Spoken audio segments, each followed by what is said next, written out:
Good morning and welcome back to another session of Step by Step to the Coming King.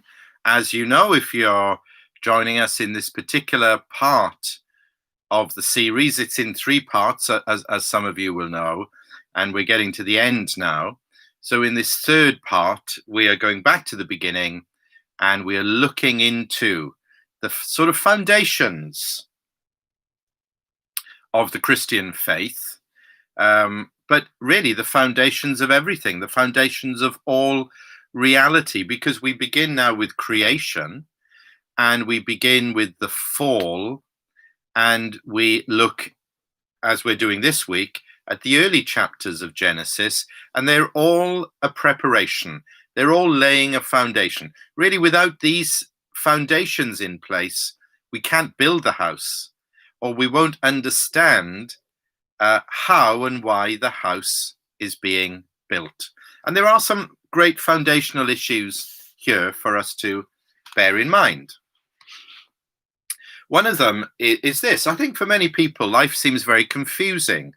It seems a great mixture of contradictory realities. And they think, how can this be so? How can you have this world that's been created, a stunning world, unparalleled beauty, whether it's the jungles of Africa, the lions and the giraffe and the elephants running around, whether it's the Grand Canyon, whether it's Everest or whatever. How can you have all of that going on?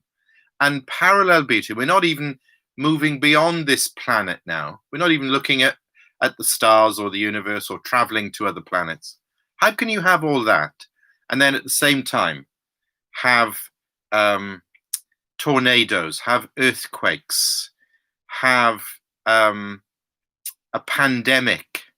It's all coming out from within the same creation that seems so beautiful and so good on the one hand, and yet can suddenly turn, as it were, into an enemy and can engulf and destroy thousands of people like that. You know, some of these tsunamis that have happened in history, we've known one in our own experience.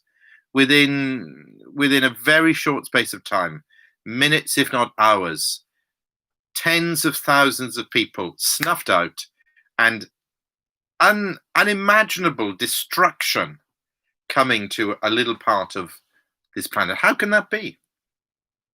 On the other hand, we could look in the mirror or look at human beings and say, on the one hand, you've got Mother Teresa, you've got Gandhi, you've got these fantastic humanitarians, you've got people who've given their lives to good works and to charity and so on. And we could think, of course, of many missionary friends who have lived such humble, sacrificial lives. So you've got all of that on the one hand, and then on the other hand, you've got Hitler and Stalin, and you've got mass murderers, and you've got serial killers, and you've got people who are incredibly selfish and hateful and have had a disgraceful impact on themselves and everybody else. And that's just looking in the mirror. That's just looking at humanity. And then we can look at society as a whole.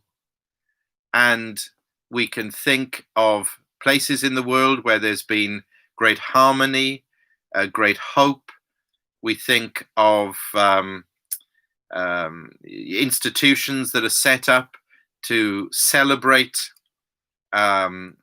human achievements. We think of our universities, we think of our churches, we think of the best of the human race in that sense. And then almost immediately we have riots. We're confronted with riots on the streets. We're confronted with violence. We're confronted with rebellion, with revolution. We're confronted with uprisings and also we could think of cults and sects which destroy people's lives in the name of religion, in the name of God. And we can think of the tremendous turmoil that's going on in politics in our day. Paedophile priests in the Roman Catholic Church, and so we could go on. The question is, how on earth have we got both of these things going on almost simultaneously? And my friends, there's only one answer to that makes sense. And there's only one book in the world that will give you the answer to that, and that is the Bible. It's only when you place Genesis 1 to 3 alongside the rest. Well, let's think of the early chapters of the Bible. We're looking this week at 4 to 11. You see the perfect world, the image of God, wonderful relationships, the creation, humanity, society. Genesis 1 and 2. Then we have the fall, the rejection of God's word, the fall into sin, the giving of our lives to Satan, not consciously, but that's what we're doing when we listening to him and not to God, and then obeying him and following him. And then all the rebellion that flows out of that. Yesterday we saw it in a family. There was division and there was death, one brother killing another. And that little seed of sin that was planted in the heart of humanity in Genesis 3 is now growing and spreading and mutating. Today, our title today is Rebellion in Society. And we're seeing now how this sin, this rebellion is spreading and growing and getting worse and worse. And of course, it takes us to the time of Noah and the flood. So we read in Genesis 6, 5 to 22. The Lord saw how great man's wickedness on the earth had become, and that every inclination of the thoughts of his heart was only evil all the time. The Lord was grieved that he'd made man on the earth, and his heart was filled with pain. So the Lord said, I will wipe mankind whom I've created from the face of the earth, men and animals and creatures that move along the ground and birds of the air, for I am grieved that I've made them. But Noah found favor in the eyes of the Lord. This is the account of Noah. Noah was a righteous man, blameless among the people of his time, and he walked with God. Noah had 3 sons, Shem, Ham, and Japheth. Now the earth was corrupt in God's sight and was full of violence. God saw how corrupt the earth had become, for all the people on earth had corrupted their ways. So God said to Noah, I'm going to put an end to all people, for the earth is filled with violence because of them. I am surely going to destroy both them and the earth. So make yourself an ark of cypress wood, make rooms in it and coat it with pitch, inside and out. This is how you are to build it. The ark is to be 450 feet long, 75 feet wide, and 45 feet high. Make a roof for it and finish the ark to within 18 inches of the top. Put a door in the side of the ark and make lower, middle, and upper decks. I'm going to bring flood waters on the earth to destroy all life under the heavens. Every creature that has the breath of life in it, everything on earth will perish. But I will establish my covenant with you, and you will enter the ark, you and your sons and your wife and your sons' wives with you. You are to bring into the ark 2 of all living creatures, male and female, to keep them alive with you. 2 of every kind of bird, of every kind of animal, and of every kind of creature that moves along the ground will come to you to be kept alive. You are to take every kind of food that is to be eaten and store it away as food for you and for them. Noah did everything just as God commanded him. Amen. So we've got a few days now on Noah, the flood, the ark, and to begin with, how this rebellion, which started in the Garden of Eden in the hearts of Adam and Eve, has somehow been transmitted to their ancestors. Yes, there have been believers. I think Adam and Eve were. Abel obviously was. Noah is. There are some who are believers, but overwhelmingly this seed of rebellion, the seed of Satan. Do you remember we saw that? The serpent's seed or his offspring, his descendants, they are growing, they are in the majority. And where does that lead us? Well, what has happened to mankind now as the generations are passing? It's difficult to be precise about chronology and the time scale of all of this, but are we talking about hundreds of years since Genesis 4 and 5? Are we talking about thousands of people, tens of thousands, millions? Again, it's difficult to be precise, but we get the general picture. Mankind is growing, mankind is spreading. And as that happens, what's happening to them? Verse 5, the Lord saw how great man's wickedness on the earth had become. Wickedness is expanding. And then 11 and 12 in particular, the earth was corrupt in God's sight and full of violence. Yeah, that is emphasized. God saw how corrupt the earth had become, for all the people on earth had corrupted their ways. So wickedness, corruption, violence. This is the fruit of sin. This is why the world is as it is. This is why we have riots on the streets. This is why there's a spirit of rebellion and revolution. You know, however justified people are in terms of the issues, in terms of this movement or that movement, that's not the point. The point is that within the human heart, in fact, I didn't finish verse 5. It says, and that every inclination of the thoughts of his heart, the heart of man, was only evil all the time. That's a very foundational verse, actually, in the Bible. It links in with Genesis 3, because when Adam and Eve, when they bit into that fruit and they disobeyed God, they did come to the knowledge of good and evil, but it's like the poison entered into their bloodstream. They became evil. And now we're seeing the full outworking of that, or a greater outworking of that. The thoughts of their hearts from within them, only evil. Evil is rejection of God. That's what evil is. Don't think of evil just as a sociological thing or a criminal thing or something that people do. There's evil in the heart. In fact, that's where it always begins. You know, remember Eve, when the serpent spoke to her, she saw, she heard, she saw, then she did. And that's what's happening in the human heart all the time. People are hearing the whispers of Satan, the lies of the devil.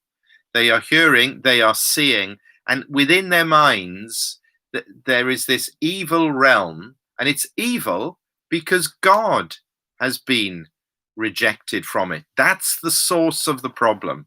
That's the source of the rebellion. That's the greatest contradiction of all, that we who are the image bearers of God, and there's still so much of that image about us, but the image has been shattered, and now we who were good, created for goodness, now we are so prone to evil because of what's in our hearts. And that's where all the rebellion comes from. That's where societies, that's why there's always conflict, there's always warfare. It comes from the human heart. This is an expression of that, going back to Genesis chapter 3. And what does God think about that? Well, verses 6 and 7, the Lord was grieved that he'd made man on the earth. His heart was filled with pain. The sorrow of God, the grief of the Lord, the pain when he looks down upon his creatures, his image bearers, who were made to relate to him, but also to relate to and love each other, to cooperate, to be in harmony, to love your neighbor, and to see them fighting and killing, and to see corruption and violence filling the earth. That's how God feels. But also, he's not only a God of love, he's also a God of justice. So the verse goes on, I will wipe mankind who I've created from the face of the earth, for I'm grieved that I've made them. So God is going to, he must step in judgment. He can't allow this to go on, partly because if he does, these people, they will destroy the human race, they will destroy the planet. And of course, that's not acceptable to God. He has a plan and a purpose, and he has people that he's going to bring into this world. I mean, you and me. If the Lord hadn't stepped in judgment at this point, you and I wouldn't be here now. And there would be no gospel, there'd be no salvation, there'd be no planet Earth. Or if there was, it would just be an empty ball spinning in space because of sin, the corrupting power, the destroying power of sin. So sadly, with sadness and with pain, I think you can sense this in the reading. God says, I've got to put a stop to that. It's like the surgeon looking at the patient who is got this terrible disease. The only answer is radical surgery. And it doesn't give the surgeon any joy to get that scalpel and stick it in and cause pain and hurt and blood going everywhere. But he does it because of his compassion for the patient, for his family, for the world. So that's what God thinks about the situation. There is judgment coming, but in the midst of judgment, there is grace, there is salvation. But Noah, it's one of the great sort of contrasting verses in the Bible. But Noah found favor in the eyes of the Lord. That we're told a number of things about Noah here, how different he was from the rest of the human race. Just one man and his family, of course. Noah found favor or found grace in the eyes of the Lord. It doesn't say the Lord found grace in Noah, because humanly speaking, there was no grace in him. He was like everybody else. His heart was as full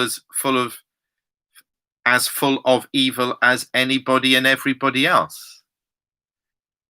What it does say is Noah found favor, grace, in the eyes of the Lord. This is telling us how God chose Noah and how he set his love upon this man.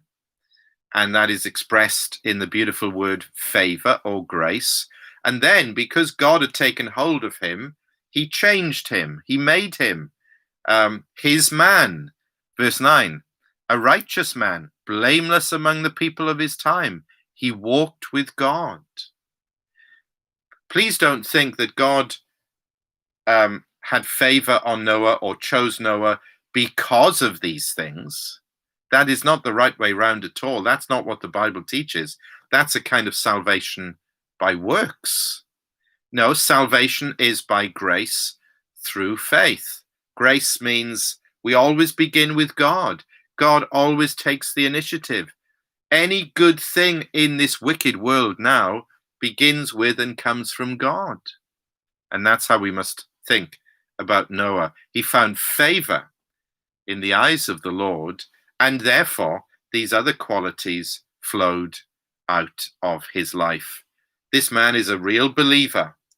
And in the midst of tremendous corruption, violence, wickedness, the world literally going to hell, here's a little foretaste of heaven right in the midst of it. And you see, God has a plan. God has a purpose. And that's why then in mercy, the Lord chooses Noah. He saves him. He blesses his family. And a number of things are said about Noah, which makes him so different from the rest of the people, and so different in the way in which God treats him. And supremely in verses 17 and 18, I'm going to bring floodwaters on the earth. You know, there's this judgment that's coming. But listen to verse 18. But I will establish my covenant with you, and you will enter the ark, you and your sons and your wife and your sons' wives with you, and so on. I will make this covenant with you. I think this is the first time in the Bible, I think, that the word covenant is used. And there are certain words like sin, grace, salvation, covenant. These are, again, the most basic, fundamental realities in the universe, which, if we want to understand why the world is as it is, the terrible mixed up state that it's in, and if we want to find a way forward, if we want to have hope and know this God who has created all things, and find an answer to the sin and the evil that lurks within every one of our hearts, which, if it's not dealt with, will consume us and destroy us and drag us down always in life and ultimately to hell. There's only one answer to that. It is God intervening. It is the grace of God saving us. We can find favor in his eyes, in his sight. We can be like Noah, righteous, blameless, walking with God, having a covenant relationship with the Lord. For Noah, of course, it meant that he had to build this ark, and God gave him very specific dimensions and commandments. And what do we read at the end? Verse 22, Noah did everything just as God commanded him.